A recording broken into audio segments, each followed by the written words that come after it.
Ce qui m'a dérangé, c'est que dans la couverture du film, on parle plus de politique que du film C'est en un soi. film politique qui sort à une époque de division maximale. Une bataille après l'autre. Paul Thomas Anderson, Leonardo DiCaprio, Sean Penn Benicio del Toro. et d'autres. Pour ce qui est sûrement l'un des films les plus attendus de l'année, qui est sorti ce mercredi 24 septembre en France, Oui. et dont on a envie de parler parce qu'il faut en parler. Oui, et surtout parce que c'est un film qui se place directement pour la course aux récompenses qui va arriver. Le 10e film de Paul Thomas Anderson se place là, comme favori, comme événement, comme film qui va faire parler, qui fait déjà beaucoup parler. Oui, exactement. Et donc c'est pour ça qu'on va en parler. Comme tu disais, c'est le 10e film de Paul Thomas Anderson, réalisateur qui a déjà acquis ses galons avec Boogie Nights à l'époque, qui a confirmé avec There Will Be Blood. Qui a une petite street cred, ça va. Ouais. Ça va. Et par contre, on l'a pas vu depuis 4 ans. Depuis Licorice Pizza en 2021, il était un peu... C'est 2021 ouais. Et donc là, on le retrouve enfin derrière la caméra. Ouais. Première collaboration avec DiCaprio. Après l'occasion ratée Boogie Nights il y a 28 ans. Exactement. Qui a un rôle qui devait être joué par DiCaprio et qui allait finalement... à son pote Mark Wahlberg. Une critique de ce film événement s'impose et qu'on va faire comme souvent en deux parties. Donc d'abord, sans spoiler, on va un peu vous parler de nos avis, ce qu'on a bien aimé, ce qu'on a moins aimé, avec peut-être une petite note qu'on va donner comme d'habitude. Et ensuite, dans une deuxième partie de la vidéo, on parlera des spoilers, parce qu'il y a quand même pas mal de choses à dire. Ouais. Mais d'abord, l'histoire du film, ça parle de quoi ? Eh bien, c'est assez simple. C'est l'histoire d'un groupe de révolutionnaires, dont Leonardo DiCaprio, donc dans le rôle de Bob Ferguson, qui attaque un centre de détention dans le désert américain. Et en fait, le film se passe en deux parties. Il y a une première partie qui pose un peu les prémices de l'histoire au début du film, et ensuite on est projeté 16 ans en avant. Où on a ce duel entre DiCaprio et Sean Penn qui joue un colonel vraiment au bas du front, raciste, extrêmement Le gros violent. méchant du film, l'antagoniste. Ouais, antagoniste, mais qui s'assume parfaitement. C'est, Ah oui. qui fait partie d'un groupuscule xénophobe et raciste. Ouais, en tout cas, qui veut y rentrer. Ouais, voilà. Ouais. Et donc là, ça se finit en duel avec une personne, un centre d'intérêt en commun pour les deux parties, dont on ne parlera pas tout de suite. Effectivement, donc c'est un long film avec beaucoup de personnages, beaucoup de groupes de personnages qui ont des intérêts forcément divergents, ce qui va créer tout le conflit du film. Il y a beaucoup de choses qui se passent, c'est très dense, peut-être trop dense. Oui. Ça aurait eu mérite à être simplifié, mais on y viendra dans un instant. Et après, on bascule entre un film d'action, une satire politique, Ouais. un drame familial. Ouais. C'est un peu un mélange des genres qui, forcément, avec un film qui dure 2h40, peut devenir un peu indigeste à certains moments. Ouais. Mais c'est vrai que la multiplication d'intérêts et de genres pose problème. En allant un peu dans cette direction, si on parle un peu de ce que tu as aimé dans le film, ce qu'on a aimé et ce qu'on a moins aimé. Voilà. Toi, tu mentionnerais quoi ? Ce que j'ai aimé, c'est les performances des acteurs. Ouais. DiCaprio est incroyable dedans. Ouais. Dans ce rôle de parano révolutionnaire, torturé, mais quand même homme d'honneur, qui fait des choses qu'il n'est pas censé faire. Ouais. Et il est incroyable. Enfin, la paranoïa, il la joue, mais ça m'avait marqué. Sean Penn aussi, caricatural. Ouais. Pour servir le rôle, je pense. Il en fait un peu trop. Je trouve qu'il surjoue un peu. Beaucoup de gens saluent sa performance. Alors, il est là à l'écran, on le voit, il prend de la place à Sean Penn. Mais c'est vrai qu'il est un peu, je trouve qu'il surjoue un peu, ce qui est un peu finalement l'image du film, qui est beaucoup dans la comédie, beaucoup dans la farce. Exactement. Moi, personnellement, j'ai beaucoup pensé à Bon After Reading, par exemple. Ah oui, c'est vrai. C'est vrai. Genre, tout le monde est un peu ridicule, quoi. Ouais, un peu comme les chefs du Pentagone aussi. Voilà, c'est ça. C'est un peu dans le même genre. Mais là, c'est pas aussi assumé, j'ai l'impression. Parce que ça navigue un peu. Il se prend au sérieux quand même. Ça navigue un peu, voilà, ça commence sérieux, ça finit quand même sérieux. Ouais. Ça navigue entre un peu le ton, la comédie, la farce. Déjà, je trouve que c'est un film quand même... Moi, ça m'a fatigué, ce film. Ouais. C'est un film fatigant. C'est vrai. Paul Thomas Anderson, il m'a rappelé quand il faisait Punch Drunk Love avec cette bande-son omniprésente. Mm-hmm. Qui, pour moi, c'est trop. Alors la BO a été faite par Johnny Greenwood, donc le guitariste de Radiohead. Ça sent. Paul Thomas Anderson sent, voilà, c'est-à-dire ça sent. Mais Paul Thomas Anderson s'entoure bien. Et je trouve que la musique vraiment prend trop de place dans le film. En moment de silence, pour souligner l'intensité des scènes, il doit y avoir 10 minutes dans le film à tout casser. Ouais. Non, c'est 2h30 de tube 70s soul à la Tarantino, d'instrumentation, piano un peu dissonante ou guitare des fois. Moi je trouve que c'est trop, la musique est trop présente. Quand c'est persistant comme ça, c'est vrai que c'est pas ultra agréable. Par contre, le personnage que je trouvais le plus drôle dans le film, c'est Benicio del Toro. Oui, non Dans mais le rôle de comme Sensei. d'hab. Ouais. Et c'est le comic relief du film, j'ai l'impression. Parce qu'il Un peu. il apparaît pas souvent, mais quand il apparaît, il fait toujours un petit truc qui nous fait un peu détendre la mâchoire, tu vois. Parce que Oui, on c'est passe pas- beaucoup de temps un peu crispé. C'est pas le seul. DiCaprio est extrêmement drôle dans le film. Alors comme tu l'as dit, il est excellent, mais dans les scènes plus dramatiques, j'ai trouvé très bon, comme d'hab. J'aime beaucoup la fin du film, par exemple. Ah oui. Qui, à mon avis, ça ouvre la voie à peut-être une deuxième partie de sa carrière. DiCaprio, il va peut-être jouer plus ce genre de rôle, de père, de mentor, on verra ce qu'il fait. Honnêtement, alors dans ce côté un peu farce ambiante, DiCaprio qui se jette par terre, qui saute de toit, course-poursuite, Il m'a fait penser à Buster Keaton dans certaines scènes. Ouais, c'est vrai. Non, mais physiquement, il se donne comme d'hab, ce DiCaprio. Je trouve qu'il y a deux performances qui m'ont ancré un peu dans l'histoire, qui ont ancré un peu l'aspect dramatique de l'histoire, et auquel je m'attendais pas du tout. La première, c'est Regina Hall. Oui. Excellente. Magnétique. J'ai trouvé vraiment excellente. Elle est dans son rôle. Alors, son rôle est moins marrant. Ce n'était pas l'objectif du rôle d'être drôle et de faire de comic relief. Mais dès qu'elle apparaît à l'écran, je me souviens, on parle quand même d'une histoire où il y a des révolutionnaires, il y a l'armée et des groupuscules armés qui poursuivent, entre guillemets, les gentils, nos protagonistes. Tu vois, on parle quand même de choses sérieuses, quoi. Puis après, derrière tout ça, on n'en a pas encore parlé. Il y a un portrait de l'Amérique actuelle qui divise énormément. Exact. Qui divise même en France, honnêtement. J'ai vu des avis sur YouTube, ça m'a un peu déprimé. Mais ceci, on en parlera peut-être plus dans la partie spoiler. Ouais, évidemment. La nouvelle venue aussi, Chase Infinity. Oui.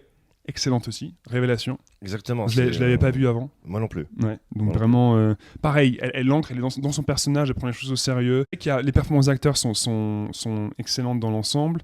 Alors c'est Paul Thomas Anderson, est-ce qu'on a besoin de dire que c'est bien filmé, qu'il y a des plans impressionnants, le montage est un peu trop frénétique. C'est vrai, à certains moments, parce qu'en fait, il alterne des scènes qui sont extrêmement lentes, où on est quasiment en plan séquence, ouais. Et il y a des scènes où, dès qu'il y a un peu d'action, et je pense que c'est là un des points faibles de Paul Thomas Anderson, c'est qu'il ne sait pas vraiment filmer des scènes d'action. Des fois, monté de façon un peu trop saccadée, c'est vrai. Je trouve malgré tout qu'il y a des scènes quand même qui ressortent du lot au niveau action. La course-poursuite finale, par exemple, celle-là, oui, est vraiment super. Et justement, le montage est simple. Il y a des enjeux simples et c'est bien délimité. Donc oui, voilà un peu les points forts du film. Points négatifs, là, je pense que de mon côté, il y en a un peu plus. Parce que malgré tout, oui, pour donner un avis général, quand même déçu. Quand même, c'est de moins en moins, parce qu'on n'est quand même pas dans une grosse année cinéma. Malheureusement, et Paul Thomas Anderson faisait un peu figure d'oasis dans le désert. et malgré tout, il n'a pas trop rempli les attentes. Alors, qu'on soit clair, ça reste un film écrit et réalisé de façon originale. Donc c'est un auteur qui est Paul Thomas Anderson, quand même l'un des plus grands noms de ces dernières années. C'est un film qu'on n'en fait plus beaucoup en ce moment. C'est un film des films originaux, d'auteurs, mais qui se destine à un grand public. Ça, c'est vraiment une catégorie de films qu'on voit plus du tout. C'est vrai. À côté des Marvel, remakes, suites et compagnie. C'est des films qu'on en voyait il y a 20 ans. Quoi. On n'en voit plus trop aujourd'hui. Des films d'auteur, grand public, entre guillemets. Ouais. Donc il faut quand même souligner ça. Il faut souligner l'aspect thématique, quand même super important. C'est un portrait de l'Amérique totalement divisée, qui apparemment fait aussi écho ailleurs, parce que voilà, encore une fois, comme je l'ai mentionné juste avant, on voit à quel point des gens rejettent le film en bloc, juste parce que ça aurait des allures de film gauchiste ou de film woke. Exactement. Il faudrait qu'on m'explique ce que c'est woke, je n'ai pas vraiment compris le concept. Mais Ouais, mais c'est triste, mais ce film est un reflet de la réalité. Et je pense que le côté satire aussi est un peu voulu, parce que sinon, je pense que le clash aurait été beaucoup plus violent. Donc, rajouter un peu d'humour, rajouter un peu d'absurde dedans, c'était pour peut-être alléger un peu le sujet. Mais c'est vrai, je suis d'accord avec toi sur le point où c'est un peu décevant. J'aurais préféré que Paul Thomas Anderson y aille vraiment tout droit, qu'il se cache pas derrière un peu des traits de comédie, etc., pour vraiment montrer son propos. Il nous fait un peu une Dupieux quand même. Il tire un peu sur tout le monde. Ouais, il tire un peu sur tout le monde sans trop se mouiller lui-même. C'est pas méchant non plus. Enfin, comment dire, je pense que son opinion, lui où il se range, où il se classe, je pense que c'est quand même relativement clair. Mais il tire un peu sur tout le monde, les groupes révolutionnaires, comment dire, les nouvelles identités de genre, bien sûr les groupuscules blancs identitaires. Ça serait un film apparemment anti-blanc, parce qu'on se fout de la gueule d'un groupe en particulier. Bien précis, ouais. Bien précis, bien identitaire. Donc, du coup, apparemment, c'est un film raciste anti-blanc. Bon, il faudra encore m'expliquer comment c'est le cas, pourquoi c'est le cas. Mais donc, oui, donc, il tire un peu sur tout le monde. Mais ce qui montre aussi, il y a des scènes d'émeutes dans le film, il y a des scènes de. On suit l'histoire quand même de ce père qui est à la poursuite, lancé dans une course-poursuite. Et au travers de ça, aux alentours de ce personnage, de ces personnages, on voit les problèmes d'immigration de l'Amérique, Oui. et la façon dont les gens réagissent à ça, l'Amérique divisée, et qui finalement est aussi un écho de notre propre société, je pense, en France. Et par moments, il y a des dialogues qui sont très durs. Donc il y a beaucoup de choses dans ce film. Il serait mérité à être, plus concis, plus droit, comme tu l'as dit. Moi, j'aurais bien aimé qu'on fasse un film qui se focalise beaucoup plus sur le personnage de DiCaprio, au travers de qu'on suit au travers de ce bordel. Alors c'est un peu le cas, sauf qu'on nous montre aussi le personnage de Sean Penn dans son évolution à lui. Exact. Donc c'est un peu un film où on nous met en position d'omniscient. Et où, en gros, avec son popcorn, on est comme ça et on voit tout ce qui se déroule, et c'est vrai que c'est assez amusant par moments. Mais moi, j'aurais préféré un film où on est plus le nez dans le guidon, on suit DiCaprio, et on découvre ce qu'il y a autour, on découvre le mystère, on découvre les groupuscules, on découvre tout ça au travers de son prisme à lui. Parce que là, c'est vraiment en miroir, les deux bouts du spectre. On nous montre tout, ouais. Et on voit l'évolution, mais par les extrêmes. Ouais. Tout le monde est quasiment extrême dans le film, soit dans la caricature, soit dans sa façon de réfléchir, dans son idéologie, tu vois. Ouais. Donc voilà, c'est un film qui malgré tout a de grandes qualités, et qui sort du lot actuel dans le paysage cinéma actuel, mais moi je peux pas m'empêcher d'être. Donc oui, pour résumer un peu, si moi je devais donner une note à ce film, je donnerais un 6 sur 10. J'aurais bien aimé donner plus, j'aurais bien aimé pouvoir dire que Paul Thomas Anderson nous sauve cette année. Alors il le fait un petit peu parce que c'est quand même un film original qui a beaucoup de qualité, mais j'aurais bien aimé dire que c'est le chef-d'œuvre qu'on attendait cette année, et dans un paysage cinématographique quand même assez moribond, mais il y a trop de choses qui vont pas selon moi. Donc voilà, 6 sur 10, ça serait n'importe qui d'autre, ça serait probablement un 8, mais c'est Paul Thomas Anderson, donc on donne 6. Le niveau d'exigence est un peu supérieur, là, clairement. Forcément. Bah, écoute, moi je mets un 5,5. Ah ouais. un demi-point en moins à cause de la musique.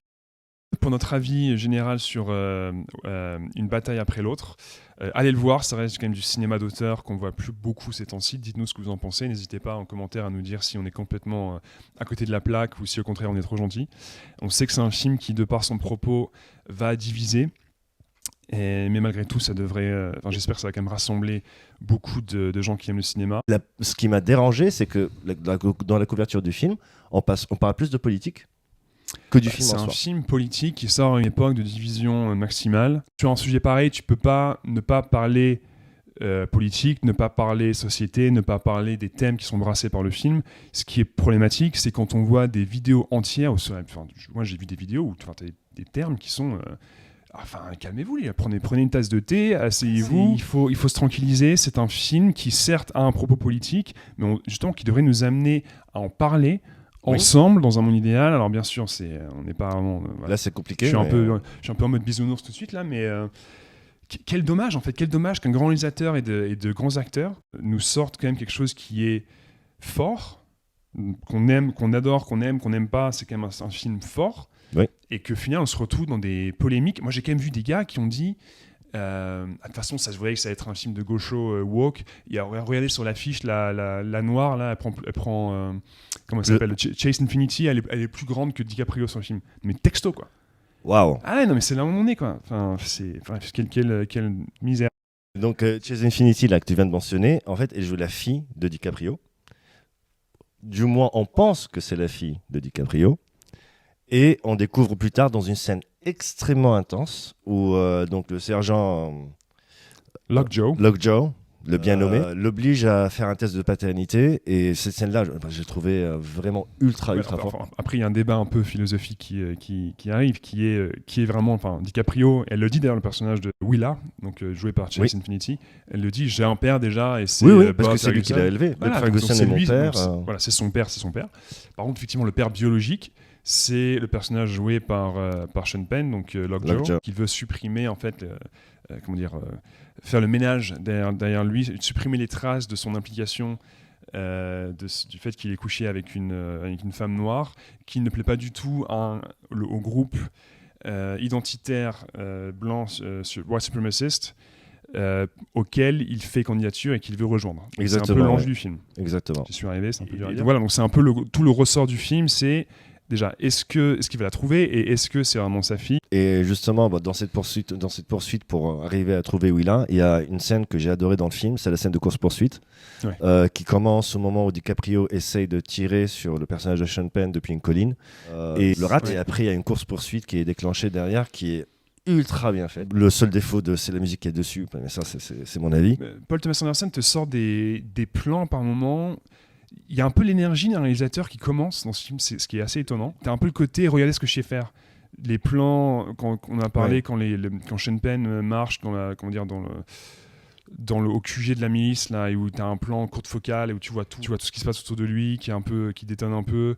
Quand t'as la poursuite à la fin en vue subjective, dans la voiture, alors c'est marrant de voir la route comme ça qui descend, qui monte, mais c'est n'importe quoi, tu vois. Et le plan à la fin de la poursuite, quand Sean Penn est couvert de sang, il est en train de marcher au milieu de la route. Très beau plan, et là clairement Paul Thomas Anderson se regarde filmer. Ça aurait pu durer 5 à 10 secondes de moins en donnant le même effet, tu vois. Ça m'a pas choqué, mais c'est vrai qu'il y a des moments comme ça. Donc Willa, Chase Infinity, rentre dans la voiture pour s'échapper. Il y a un peu ce que fait beaucoup Matt Reeves de son côté. Je sais pas si tu sais les plans où il fixe la caméra à une portière, tu sais, et donc du coup tu as un peu cet effet de on rentre dans la voiture avec elle. Il y a des trucs comme ça, enfin. C'est un peu gadget. C'est un peu gadget, c'est un peu artificiel. Moi, j'aurais préféré qu'il se concentre sur une histoire où on suit DiCaprio et on découvre ce bordel de son point de vue, tu vois. Où il doit à la fois lui, il y a les scènes, il rentre quand même les scènes où il doit se rappeler du mot de passe. Du mot de passe, c'est vraiment c'est super drôle. Toute la partie un peu survivaliste de DiCaprio, avec ses habitudes de vie, sa parano, etc. C'est hilarant. C'est ultra bien écrit. Ultra bien joué aussi, et quand il doit donner le mot de passe à la fin, c'est ultra drôle. Non, tout ce côté-là est super bien fait, super intéressant. Et voilà, j'aurais préféré que on découvre l'intrigue de ses yeux à lui. Toutes les scènes avec les white supremacists là, du coup c'est marrant, comme je l'ai dit, ça m'a rappelé Burn After Reading, où des personnages bien carrés, bien taillés, comment dire, à la hache là, mais ultra cliché. Alors ce qui dérange forcément beaucoup de gens, parce que soi-disant Paul Thomas Anderson ferait une critique anti-blanc. Alors il critique une certaine partie de l'Amérique, donc une certaine partie des blancs. Et il tire sur tout le monde, donc là clairement. Il tire un peu sur tout le monde, il dresse un portrait de notre époque finalement, et ça résonne comme attendu, comme on pouvait s'y attendre. Ouais, clairement. Et l'intérêt du film, c'est aussi ça, c'est montrer à quel point il y a une division entre les deux bords aux États-Unis. C'est vrai qu'il tire sur tout le monde, mais on sent qu'il a un parti pris quand même. Voilà, il a plus un parti pris. Il y a un parti pris qui est plus du côté révolutionnaire. Même s'il se moque bien d'eux au début du film, quand on les voit aller poser des bombes et échafauder leurs plans en étant vraiment chaud comme la braise, l'adrénaline qui les excite. Moi, c'est vraiment ce qui m'a dérangé, hormis les aspects, on va dire, type musique, montage, on va dire les aspects formels, techniques. Ce qui m'a dérangé, c'est que on est en position de spectateur omniscient et on suit tout ce bordel qui se déroule devant nous. Je te dis, pour moi, ça me fait penser un peu des films des frères Cohen sous en fait un peu. Voilà, j'aurais préféré une intrigue plus resserrée et plus courte. Et par contre, j'adore la fin. J'aime beaucoup la fin. Superbe scène. Et c'est là que le film me réemporte à nouveau dans ce lien entre le père. Il y a quand même un drame intimiste qui est un peu mêlé dans tout ça. Quand le Bob Ferguson de DiCaprio donne la lettre écrite par sa mère il y a longtemps au personnage de Chase Infinity, donc de Willa. Donc là, je trouve que la fin est très touchante. J'aurais aimé que le film soit plus comme ça, plus que nous implique plus émotionnellement, plutôt que nous laisse externe en nous disant regardez-moi tout ce bordel, à quel point c'est ridicule. Exactement, c'est ça. Mais bon, malgré tout, on l'a dit, c'est du cinéma original, ça reste un auteur qui a écrit et réalisé un film assez dantesque dans son ampleur. Très librement inspiré d'un roman qui s'appelle The Vineyard. Ah oui. Mais très librement, c'est vraiment très différent du livre. Ils s'en est servi comme base, mais après il a changé l'intrigue, il a changé le personnage, etc. Mais la trame, l'histoire de fond, elle vient d'un bouquin. dites-nous si vous avez vu Une bataille après l'autre, ce que vous en pensez. Et si vous ne l'avez pas vu, allez le voir. Ouais, exactement. Soutenez le cinéma original. Arrêtez de voir des franchises. Exactement. Enfin, on peut voir un peu des. Enfin, c'est vrai qu'il y a de bonnes franchises, on n'a pas eu beaucoup cette année. On peut faire les deux, mais surtout, il faut soutenir les films d'auteurs, les films de gens qui ont des choses à dire. Exactement. Qu'on soit d'accord ou pas, finalement. Donc voilà, allez voir Une bataille après l'autre. Dites-nous ce que vous en pensez. On attend vos commentaires. Et puis voilà, on se dit à bientôt pour une prochaine vidéo. Très bientôt. Allez, merci. Ciao, à bientôt. Ciao.